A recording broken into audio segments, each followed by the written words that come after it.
A native of Detroit, Michigan, Professor Jeffrey Sachs is a distinguished international economist and special advisor to UN Secretary General Ban Ki-moon. Prior to 2006, he was the director of the UN Millennium Project and a special advisor to UN Secretary General Kofi Annan on the disease and on the Millennium Development Goals. The international agreed goals to reduce extreme poverty, disease, and hunger by the year 2015. Professor Sachs is also a president and co-founder of Millennium Promise Alliance, a nonprofit organization aimed at ending extreme global poverty, author of hundreds of scholarly articles and many books, including bestsellers Commonwealth and The End of Poverty. Professor Sachs' syndicated newspaper column appears in more than 90 countries across the world. Joining us live from Boston to speak on American corporatocracy, corrupted politics, and our failing economy is Dr. Jeffrey Sachs. Please help me welcome Dr. Jeffrey Sachs. Hello. Okay, good.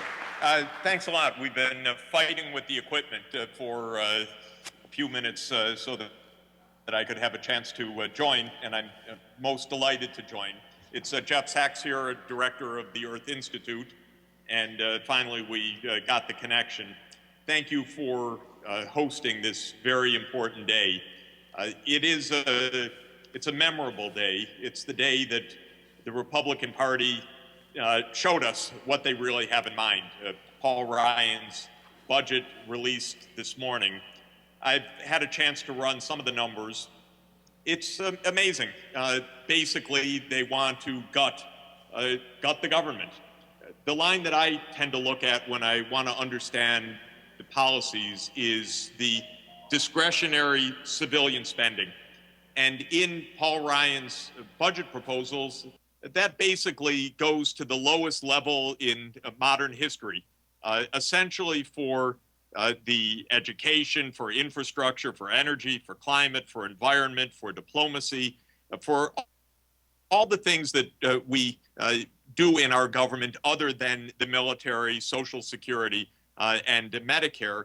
That total amount of budget in the Ryan proposal goes from about 3.5% of GNP now to under 2% of GNP by the end of the decade, which would be the lowest level in modern history. Essentially, it would mean you couldn't run a modern country.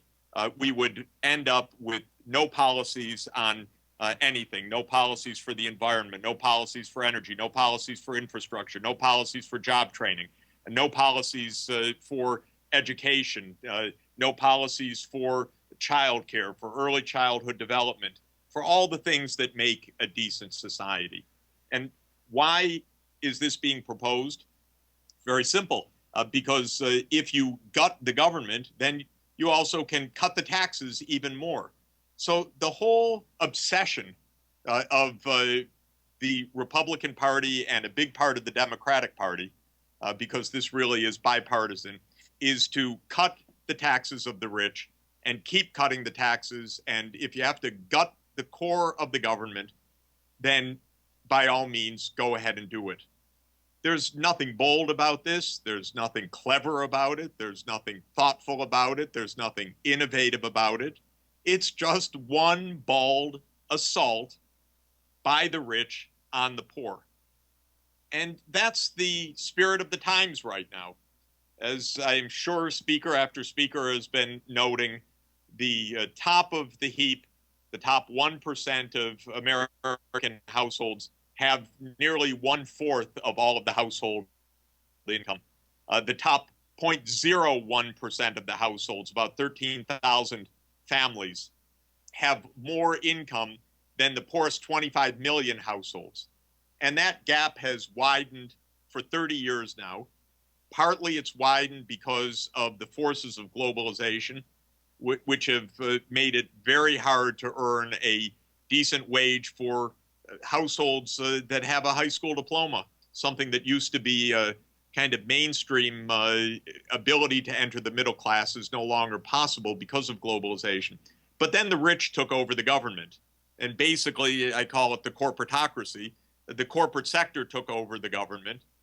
They have manipulated government, the politicians, And they're doing it all over the world in a race to the bottom. Who can cut taxes more on the top? And then they keep telling us we're broke. There's nothing to do. We have no money. It's urgent. It's broke. So sorry. Rub your hands. We have to sacrifice community development. We have to sacrifice job training. We have to sacrifice education. We have to sacrifice an energy system. We can't afford new infrastructure. It's a shocking, shocking abuse of power. And it's a shocking irresponsibility. And of course, the saddest part of all of it is that the last few months,